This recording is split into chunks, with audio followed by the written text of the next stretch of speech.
Ben is Assistant Director at PWC and a Senior Economist in the Sustainability and Climate Change team, where he is currently focusing on harnessing emerging technologies for the environment. He is the Project Director at PWC for the World Economic 4IR, Fourth Industrial Revolution, for the Earth Initiative. Outside of PWC, Ben is a visiting fellow at LSE and is on the advisory board of the member for the All-Party Parliamentary Climate Change Group. Ben, thank you very much.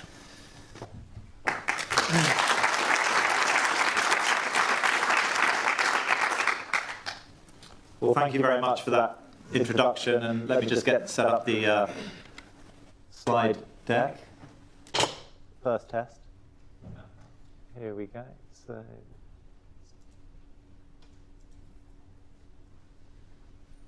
Well, thank you very much for inviting me down for this talk for the MBA Speaker Series here at Exeter University Business School. I think this is a really important topic. Thanks very much to Jill and Camilla for setting this up and for going through the logistics to get this all up and running. But why is this important? Why is the Fourth Industrial Revolution and AI in particular important for what we're doing around sustainability and the environment? I've been working in this area for a dozen years now, longer as an economist, and have really come to the conclusion that how technology drives the change of the next 10 to 20 years will fundamentally determine the type of economy and society and environment that the planet operates within. And therefore, these exponential technologies, because they're going at such a rapid pace, we need to direct them in the right way, because if we don't, we're going to exacerbate the problems that are going on for the environment. So what are the problems that we've got across the environment? Well, we've been looking at this area and we've come up with 6 key areas where we think that we're focusing on in terms of these emerging technologies. Climate change. What's really interesting is the Paris Agreement was a great landmark agreement, but even if those pledges are kept, global average temperatures in 2100 are still expected to be 3 degrees Celsius above pre-industrial levels, well above targets to avoid the worst impacts of climate change. And the climate scientists I speak to are starting to get worried that it's not about a level, it's about climate volatility and what's happening to those systems and the loops and the feedbacks within those systems, and are markedly more concerned about even 2 degrees than they were 10 years ago.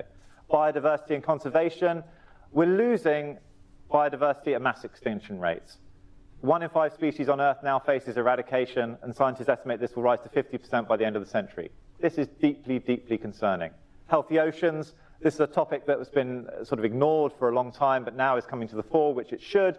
The chemistry of the oceans is changing, and we've got problems with acidification, greenhouse gases mixing, and also what that is doing to the corals and all of the life that is going on with our oceans, which provides a lot of nutrients and food and other things for the way that the climate system operates. Water security, another area which has not been really talked about much over the past few decades, until what's happening in Cape Town recently, where people are realizing that the aquifers are running out, and Cape Town as a city may run out of water over the coming months, which is sort of unheard of or unfathomable to people who live in the 21st century. And by 2030, we may fall 40% short of the amount of fresh water needed to support the global economy. Clean air. About 92% of the world's people live in places that fail to meet the World Health Organization air quality guidelines, and 7 million people annually die from exposure to air pollution, and this is 1 death out of every 8 globally. And then weather and disaster resilience, and this is where I talk about climate volatility. It's not just about climate change. So in 2016, this is Munich Re NatCat data, which is publicly available. You can go on their website. They chart all of the meteorological, hydrological, climatological, natural loss events every year for insurance purposes and reinsurance purposes. And there were 772 in 2016, and that's triple the number suffered in 1980. And yes, the climatological events are increasing at that same rate. So we have a system that is under unprecedented stress. And I think Kate will probably talk later about planetary boundaries from seeing her work, and this is very much linked in with that thesis. The good news is that we've also got, so that's non-linear change happening to Earth systems. The good news is we've got non-linear change happening to technology. We've got an unprecedented era of innovation and technical change. And this so-called fourth industrial revolution. And just to play back, everyone always asks, what are the industrial revolutions? The first industrial revolution is the steam, the coal, the spinning jenny, 1750 to 1800s.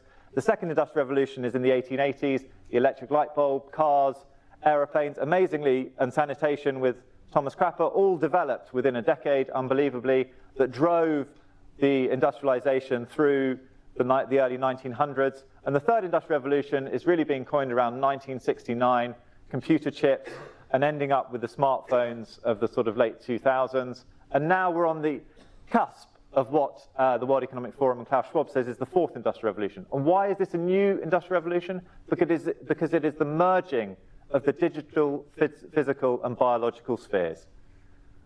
And why is this important that we're on the cusp of this revolution now? Well, because these technologies that are coming, artificial intelligence, the Internet of Things, robots, autonomous vehicles, could fundamentally change society in the same way that those first three industrial revolutions did. And also what's really important to emphasize is it's these technologies in combination that are going to cause some of the biggest changes. And what we've seen, the two good examples of this, the smartphone. No one really foresaw the smartphone apart from Steve Jobs and some people at Apple, because what they hadn't worked out is there were advances in separate technologies, touch screens, GPS, computer, fast RAM, all of the things that needed to come together, digital cameras, to enable a smartphone to happen, were all working separately. And it's the same with autonomous cars, that advanced sensors, electric, very powerful batteries, all of these technologies were being developed in isolations by different scientists. And then someone said, let's put all of these together. And that's very much what's going to happen with the fourth industrial revolution. So at PwC, we've done a lot of work thinking about what are the technologies that are going to impact the economy and society. So a couple of years ago, we published a report about the 8 big technologies. This is 10 because on environment and sustainability, we expanded it to include advanced materials and synthetic biology because we felt those 2 other technologies were going to be very important. And a group of us last year at Davos published a report entitled Innovation for the Earth, where we went through these 10 technologies and looked at how they might impact the climate and how they could help with climate change across cities, agriculture, production and consumption, and the main sectors across the economy. But what's really interesting about these 10 technologies is the more that I work with people in the fourth industrial revolution, it really boils down to a gearbox of 3. In the same way that the first industrial revolution really boiled down to coal and how we use coal to reimagine our society, the fourth industrial revolution really boils down to artificial intelligence, blockchain, and the Internet of Things. So why is it those 3? Well, the Internet of Things and possibly satellites, but they're obviously not sort of new technologies, bring you the data. Vast, vast quantities of data on all types of sensors. Your mobile phones, your social media, all of these sensors that can be in fields or cities, collecting air pollution, all of this type of data, which is then used, and you need artificial intelligence to be able to work, filter, sort, and run that data in a way that works in this new era. The big data era requires artificial intelligence to be able to process it and operate it in a meaningful way. And why the blockchain, which is a distributed ledger? This is where people will be able to trade and use their systems with other people's systems in smart contracts and in ways that are enforceable and reliable and provide a way we can operate in this new society. So I think over the next 2 or 3 years, you're going to hear a lot more about blockchain, the Internet of Things, and artificial intelligence. This last year, we focused very much on artificial intelligence. We are now thinking of writing a report on blockchain for the Earth. We haven't sort of come up with that yet, but that will be our next step, and then probably we'll do some work on the Internet of Things. But just to say, there are a range of these technologies, and the reason tonight I'm going to focus in on artificial intelligence is because it stands to be the most fundamental and pervasive technology of the fourth industrial revolution. So what is artificial intelligence? We speak to our AI labs quite a lot, and how can we boil that down to simple terms? And what they came up with, which I think is really helpful, is these are computer systems that can sense their environment. They can think, learn, and act in response to what they sense and their programmed objectives. And I'll talk about the spectrum of AI in a minute. And AI, as I mentioned, a bit like the other staples of the other industrial revolutions, it's becoming the electricity of the fourth industrial revolutions. And it's becoming embedded intelligence into more devices, applications, and systems. So for example, when you go on Netflix and choose a film, you've got machine learning in the background telling you which other films you might like to watch. Same with all the purchases. When you see those things pop up and say, oh, you might like to buy this jacket, it's because you went on a website and the machine learning is saying you went on that website, therefore you might like this thing. And as we've seen, some of this comes through social media, where people are looking at their friendship groups, the interactions they're having with others, to help them make choices. So the other important thing about AI and about the fourth industrial revolution is, if we continue in the same way, the linear outcomes that we've tried on environment and sustainability have not led us to the outcomes we want in terms of, as I showed you, the 6 challenges of the major environmental challenges are getting worse, if anything. None of them are certainly stabilizing. But what AI enables us to do is to develop intelligence not yet reached, opening the door to new discoveries. And that's where a lot of these technologies come together, and you say, well, how can we operate the world, how can we operate society potentially in a different way? So why now? I often ask this question about when things suddenly come together. And it's why is artificial intelligence suddenly the big buzzword of the last 2 years? And really, it's a combination of sort of 6 factors. Big data.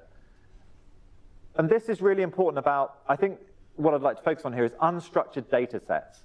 There is so much data in text, audio, video, and images that's awash through your iPhones, through your iPods, through your iPads. All of these systems that everyone is logging into is creating unstructured data sets, which people, by the way, as we now know, are buying and selling on markets as products.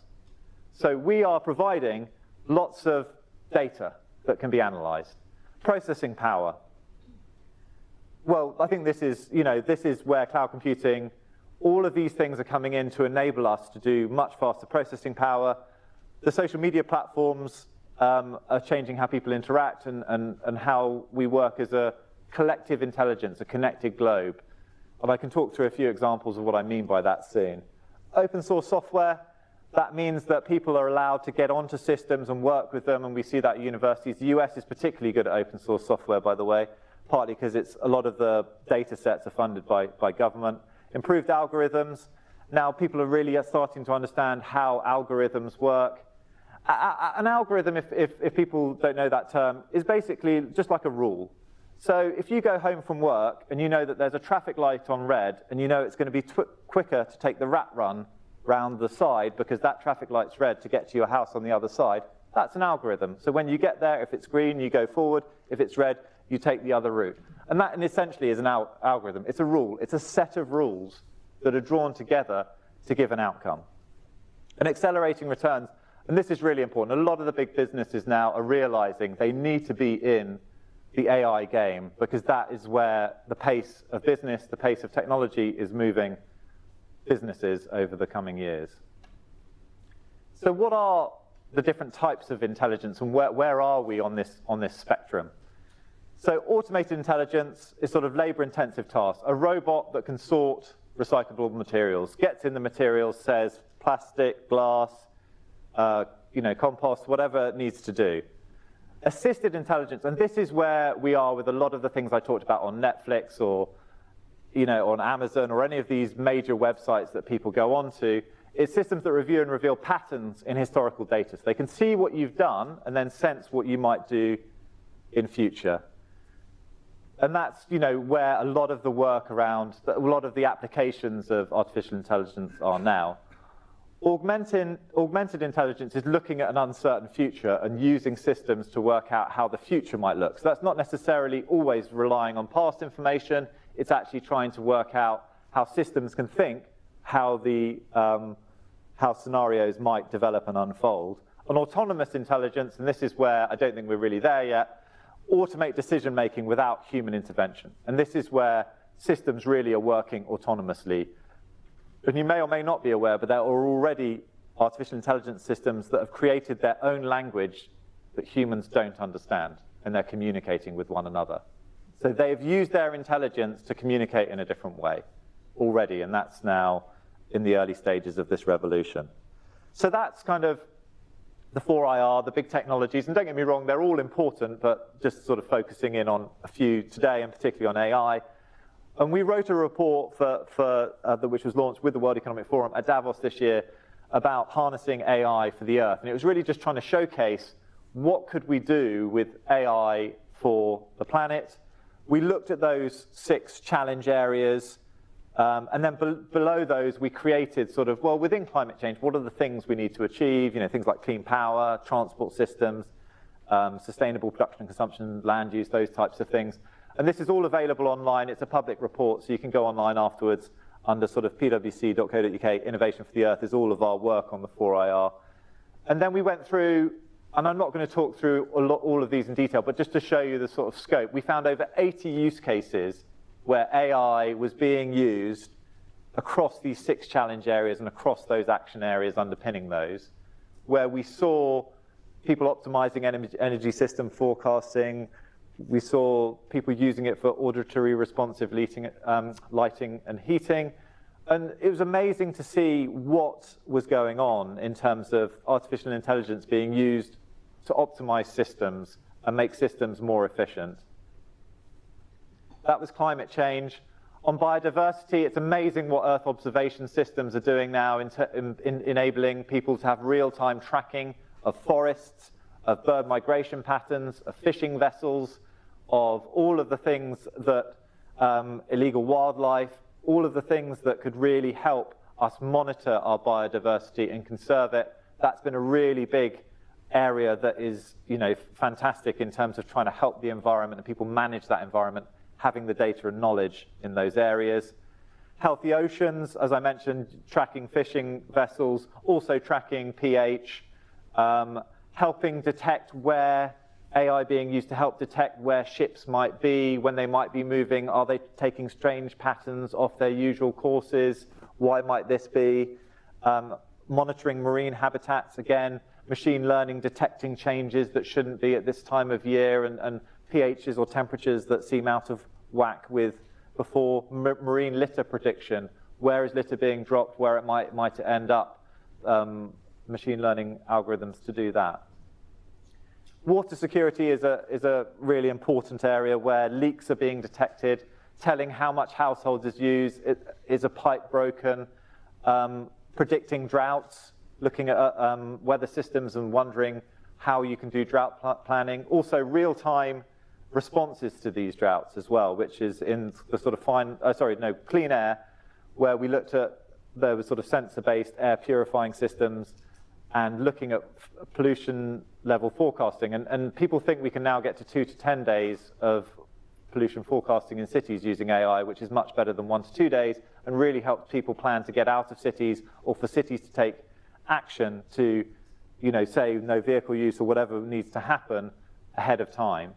And then the final area we looked at was weather and disaster resilience, which is really important in terms of getting real-time information, real-time disaster risk mapping, and artificial intelligence being embedded in systems to give catastrophe early warning, and also the financial instruments. So artificial intelligence can be used to see where insurance payouts need to happen and then make those happen increasingly through the blockchain.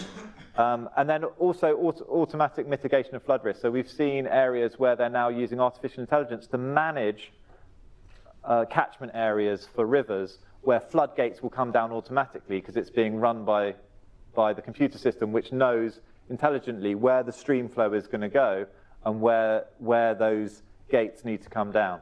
So I mean, this was a report where we were just trying to highlight, look, there are areas where artificial intelligence can be used to help our environment, help with these Earth challenges. We're not saying they're going to go all the way to solving these challenges.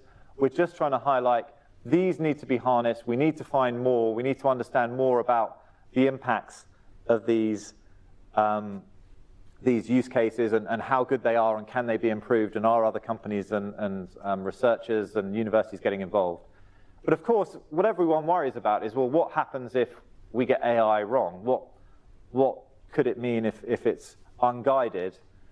And we did look at the risks, and we spoke to a lot of people about the AI risks. And what are those risks? Well, there are a plethora of risks across a range of areas.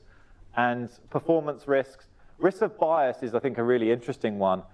The AI machines that have been set up often mimic biases inherent in society. And so we've got some big ethical questions there about how do we set up AI systems to either with positive discrimination, or how do we set those up? And there's some really big ethical and philosophical questions. Risk of opaqueness of black box. Oh, it was just in the model, that's what the model chucked out. Just so you're aware, there's an AI running for mayor in Japan at the moment. That's how far things have come. I don't know if the AI will win, but, because what people are saying is, well, but then it's who controls the information going into that computer system. The second risk is security risk. Obviously, we've got cyber intrusion risks, privacy risks. We've seen those already in terms of just the data we've got going around now. There's even more data going into these systems.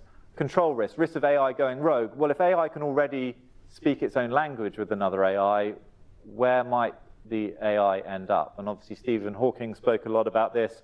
So has Elon Musk, the founder of Tesla. And I think, this is a real area around inability to control malevolent AI. Even if it does go wrong, what can we do to control it? Ethical risks, what values does a machine have? Values, alignment, goals, all of those things about how are we aligning these computer systems that are helping us or assisting us work in a way that aligns with our ethics. And I think that's a huge area which is really important. And one of the big messages I wanted to say today is, for me, artificial intelligence is not just about technology. I'm an economist. I've been working in this area for 18 months. It's really about our society and how we view our society going forward and how we are going to operate. So everyone needs to get involved, because otherwise we're going to end up with a system that's designed by 20 to 30-year-olds living in Silicon Valley. And that might not be a system that works for the whole of society across the whole of the planet. So everyone needs to get involved when they hear these topics and not think, oh, well, that doesn't concern me because I don't work in tech, which, to be frank, I think was one of the downsides of the last 15 to 20 years across all stakeholders, sort of saying, well, that's tech and we do policy, or we do economics, or we do science. And it's like, no. The tech is going to cover all of those areas, so you need to make sure you're getting involved. Economic risks, obviously a lot in the press, job displacement risks. Winner takes all. I mean, if you get these systems working, we've seen a concentration of big tech firms. Could this even enhance their oligopoly power in the market? And societal risks about weapons proliferation and an intelligence divide, which is similar to the digital divide, just with artificial intelligence layered on, which could exacerbate that.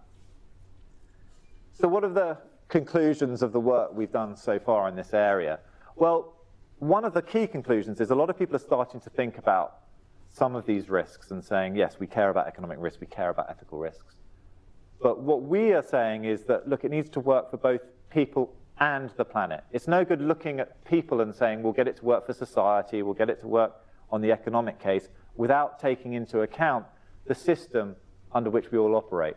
For me, economics is really about wants and needs, human wants and needs, and we focus a lot more on what people want than what people need, and what they need is a safe operating space for their environment, clean water, all of these types of things. So we need to make sure that for all of these 4IR technologies, that we need to make them unlock the solutions to society's most pressing challenges and not exacerbate them.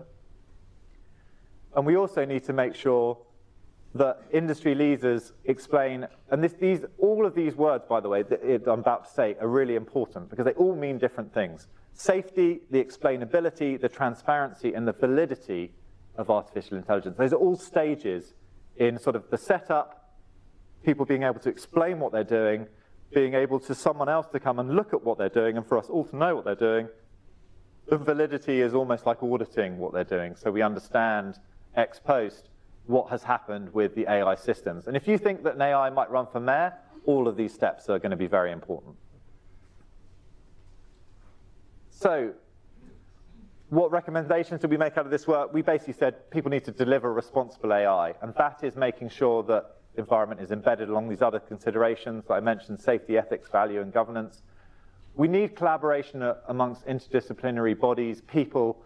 We need not just technologists, policymakers, domain specialists, philosophers, to optimize design and deployment of these technologies going forward. And really, I hope that these fields of technology really open up to a more broader cross-section of society.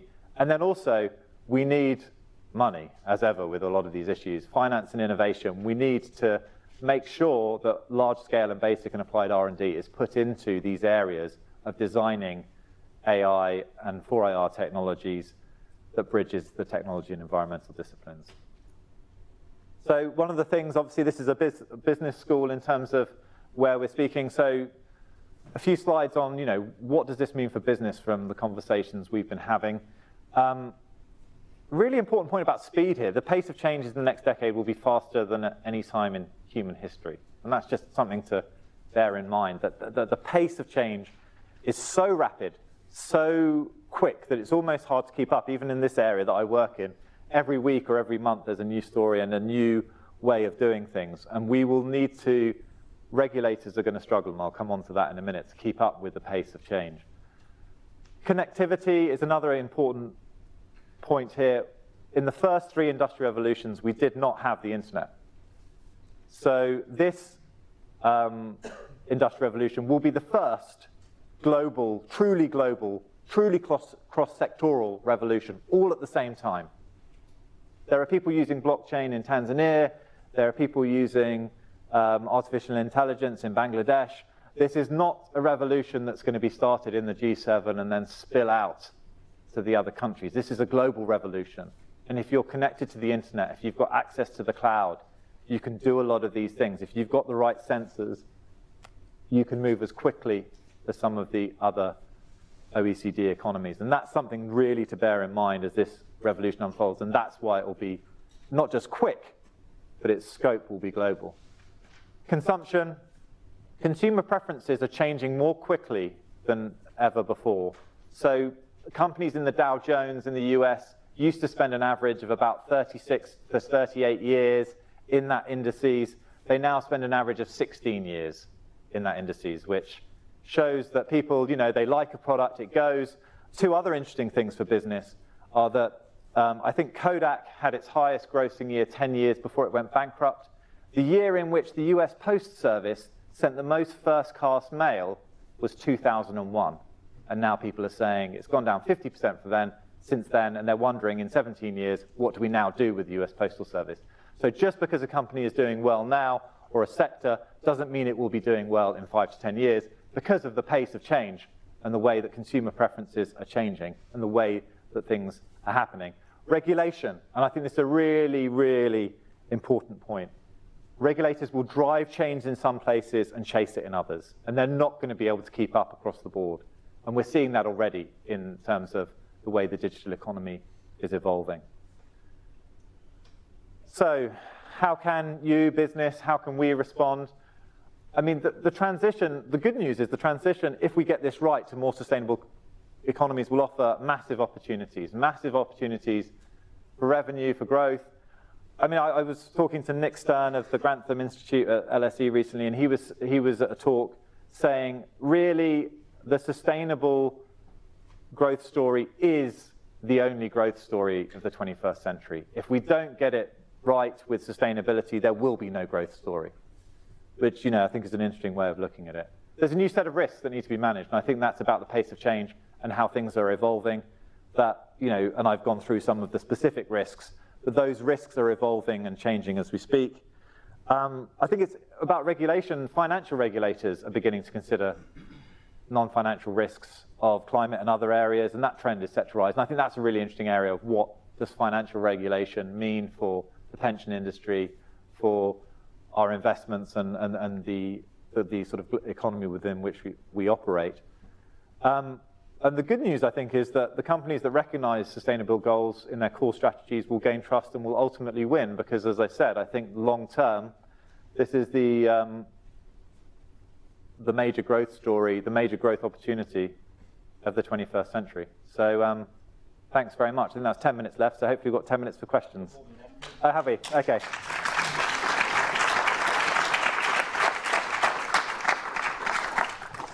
Two roaming mics. I think I've got a roaming mic that's going to be that side, roaming mic that side. So if you've got a question, please put your hand up. Got one question here. Who else has got a question? There's a question up there. So we'll start with this question here. Thank you. That was very insightful. As a student on the MBA program currently going through the 4-hour module, as Adam mentioned, one of the areas we've looked at is quantum computing. I'm intrigued as to why that was not in your top 10. It's a good question. It was partly because this was supposed to be the next 3 to 5 years of commercialization. So people are very excited about quantum computing. The partner I work with, Celine Havaya, by the way, is a climate modeler. And she's very into quantum computing because, as we all know, the Newtonian system for the meteorological system is not well reflected in the way we're currently modeling, and we need quantum computers to truly, fully reflect the way the climate and the Earth systems operate. So I think quantum computing will be huge. It's really a question of when does that come onto the horizon. And I suppose PwC, being sort of more business orientated, was thinking of the things that, and I think that's really interesting that all those technologies are expected to have a market impact by sort of 2020, 2022. And I think that's at about the time that quantum computing will possibly be, you know, sort of coming into the fore in more in the 2020s and later in that decade. Question at the top there. Hi there, also MBA student. I just wanted to ask a question around the regulatory side as well. So at present, there's little to no governance around AI from the public sphere, whereas emerging issues such as genetically modified foods have been highly regulated and managed at a time when basic AI applications were emerging.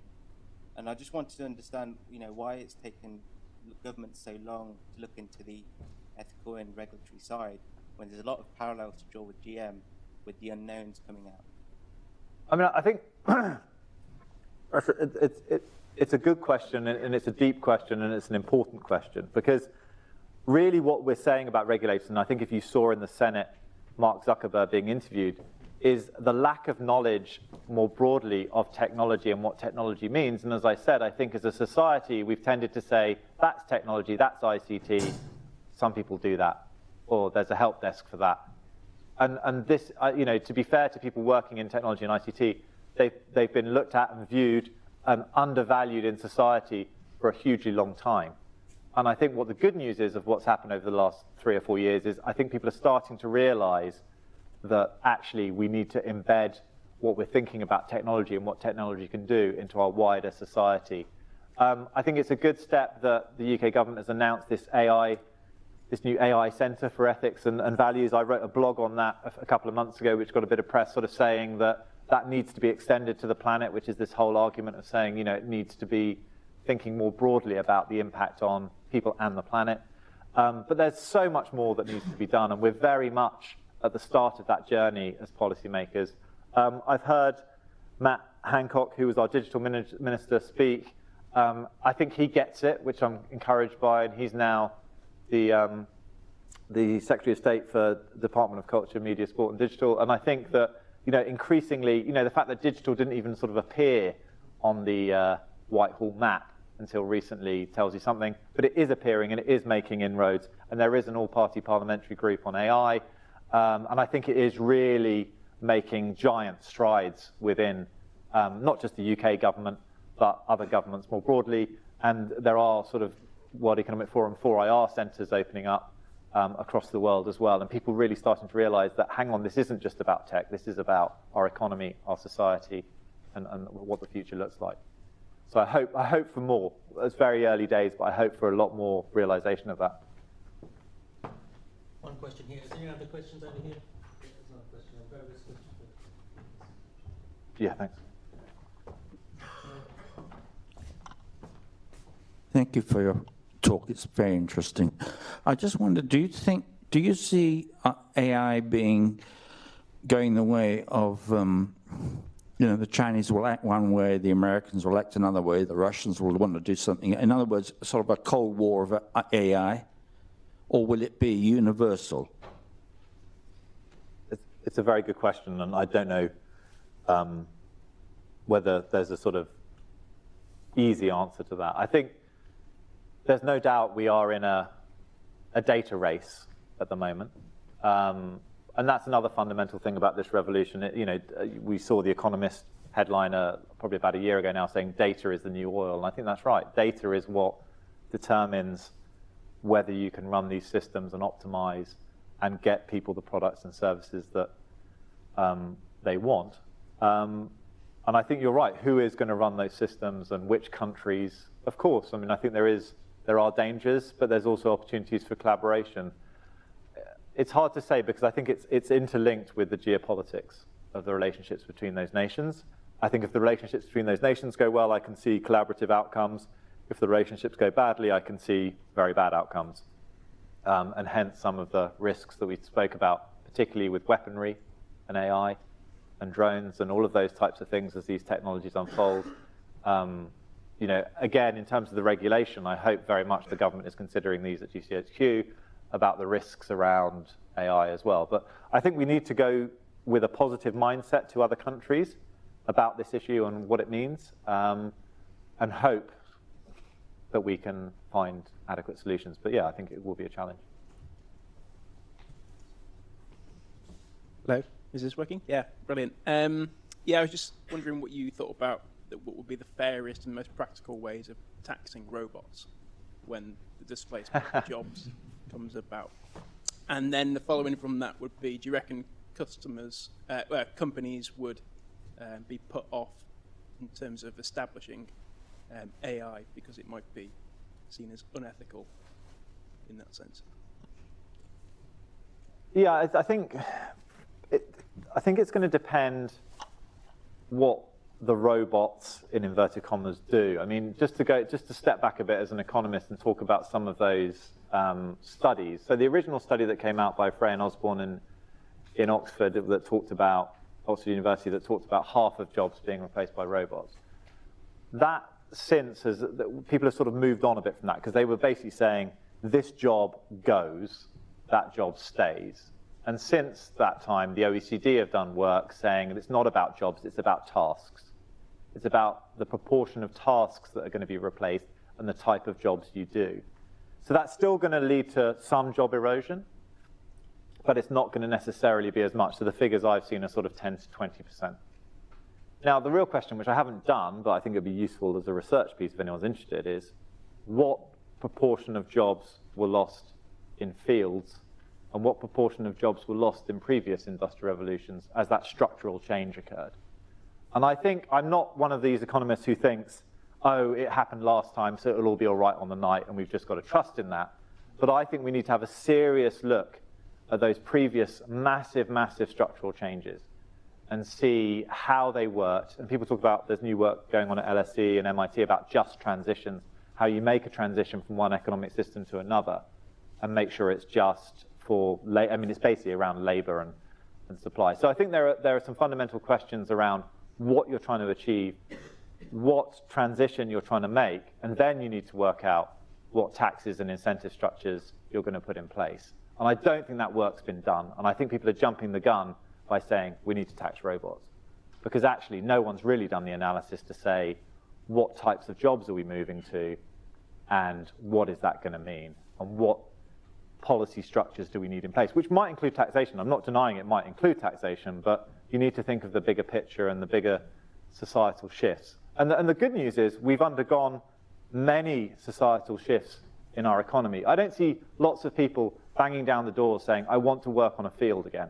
I really want to work on a field. And we're going through industrial revolutions where people are changing the type of work they do. And we've moved from an agrarian society into a manufacturing society, into a service society, and we're going to move potentially into a digital society. And that is a question of what does that look like? And that's why this work, not just that we're doing, but everyone's trying to do in this area of what does that economy look like? What does that society look like is so important. And then I think you come to the questions of what are the right policy mechanisms to deliver what you're trying to achieve. We've got a question in the middle there. So I'm interested in just picking your brain on that winner-takes-all approach. Obviously, you've got some of the big tech giants now that are driving some of those frameworks and principles for safer AI. How do we make sure that that doesn't go too far and they just move that wealth inequality further? I think my first answer to that is about data sets and who has access and owns data. And I think that issue has come to the fore in the last 2 or 3 months, but I think it's been an issue that's been underlying all of these areas and interests. Because if a country owns their own data, or if individuals own their own data, then you can see potential to open source collaborative solutions if people offer their data to something that is globally operationally enabled. But if we end up with data being owned by a handful of companies, individuals' data, company data, country data on their ecosystems, and their stream flows and their air pollution, and if it's all owned by companies, I think we've got some issues. Because the data will follow the power in the same way that the oil has the power in the 20th century. So thinking about who owns the data and how that is structured is going to be fundamentally important as this century unfolds. And I think the good news is, a bit like the regulation, I think people are starting to realize the power of ownership of data. And I don't think anyone realized it. And some of those big tech firms got ahead of the game and were like, oh, hang on a second here, we've got something that's extremely valuable, we just won't tell anyone. Now everyone's realizing it's extremely valuable, and they're not happy about it, or some people aren't happy about it. And actually, that's the good debate to have. Who has the data, who owns the data? Because all of these technologies require vast quantities of data to really run properly. A question there?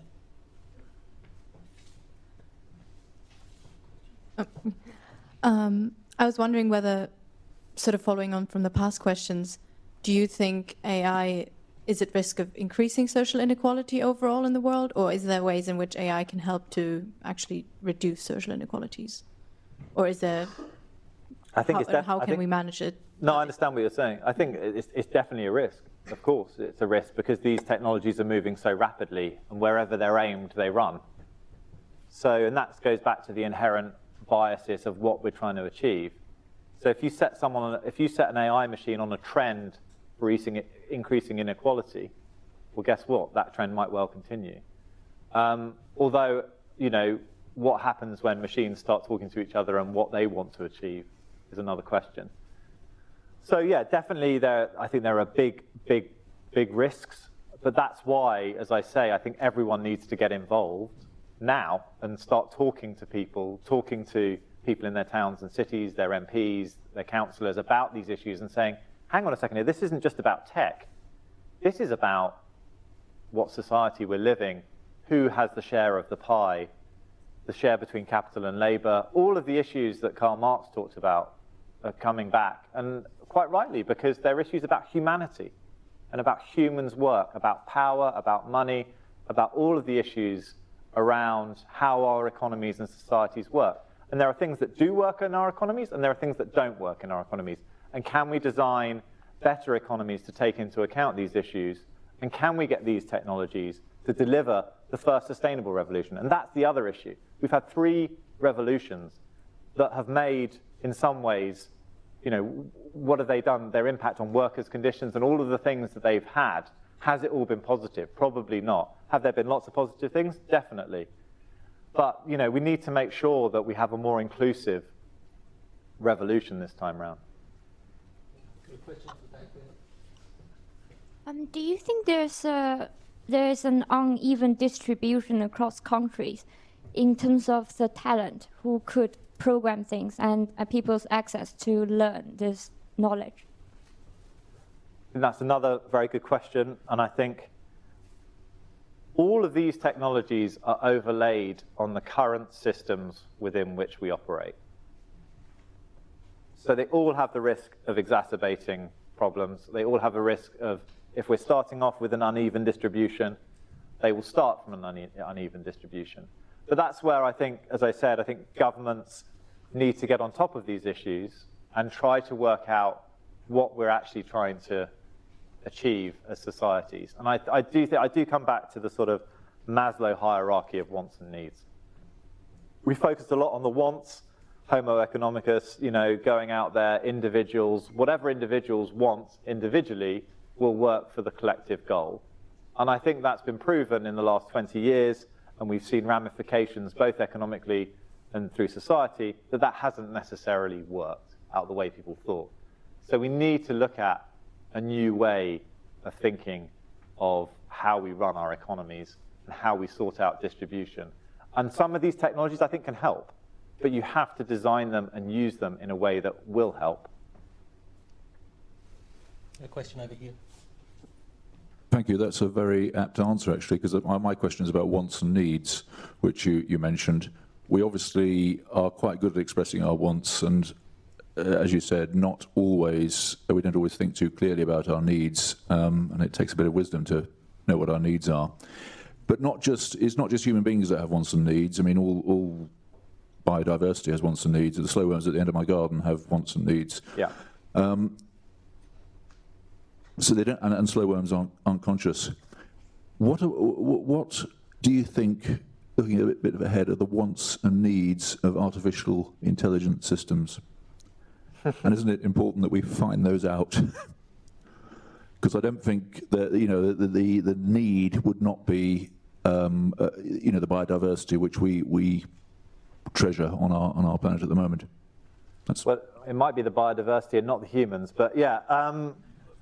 Yeah, I mean, it's a very good question of what artificial intelligence systems will optimize and how will they be programmed and what will they be looking to do.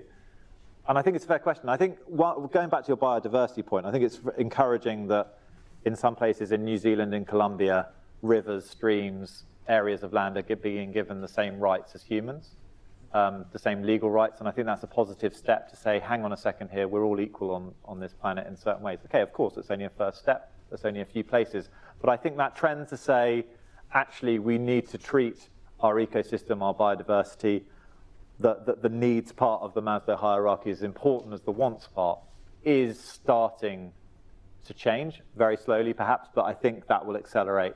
How we design, I mean, as I mentioned, I'm not a tech expert, I'm an economist. How we design those systems, the incentives we give them, the incentive structure is going to be fundamentally important.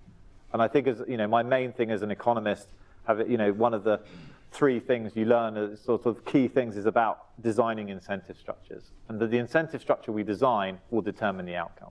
So at the moment, we've got an economic system that's designed on an individual trying to achieve as much as they can for themselves in many of the Western economies in the world. Well, is that the incentive structure that we want artificial intelligence systems to have? And do we need to change our systems before we then put things into artificial intelligence systems? And that's a big challenge as well. Have we got the time? And how can we re-energize and reinvigorate what we're doing? Because guess what? These systems are going to be operational in the next 5 to 10 years. So we have got a short time span to try and get a lot of this right. We've got time for one more question. Good evening. Almost to cap it off, actually, you mentioned at the start about the 6 global challenges that are facing and the applications of IA in addressing those issues. Yeah. I'm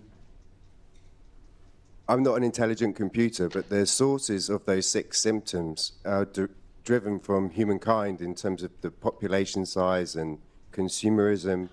When IA gets together and starts looking at the responses to these challenges and identifying the humankind, you've talked about it economically, fiscally, our individual needs and wants.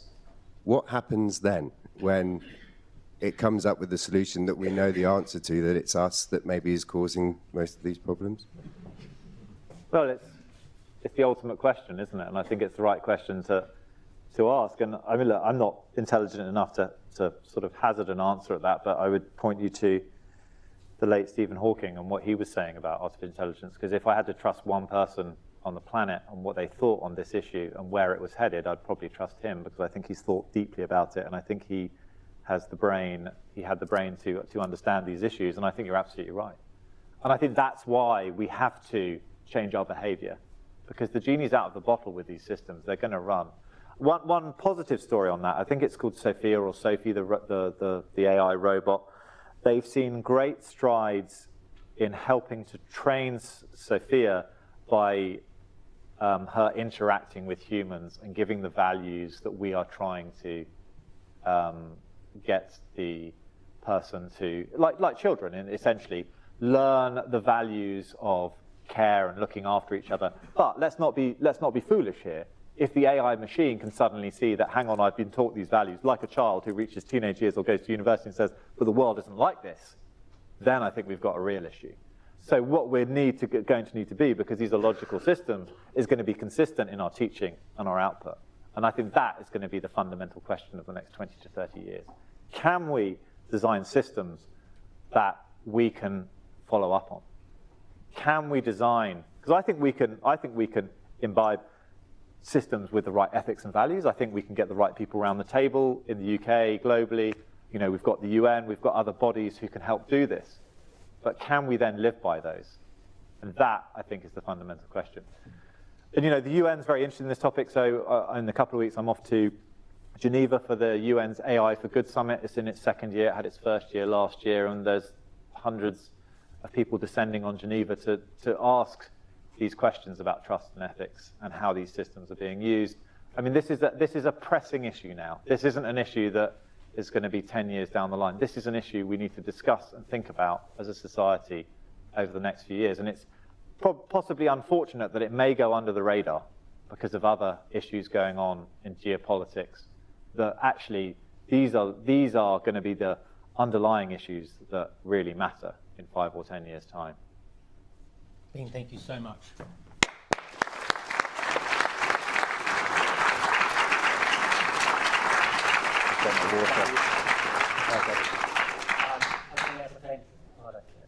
That's a fantastic way to finish the MBA Speaker Series, and so thank you, Ben, for coming down and spending time with us. And it's very apt for my MBAs who are in the room. I think they've probably learned a lot, and thank you very much for that.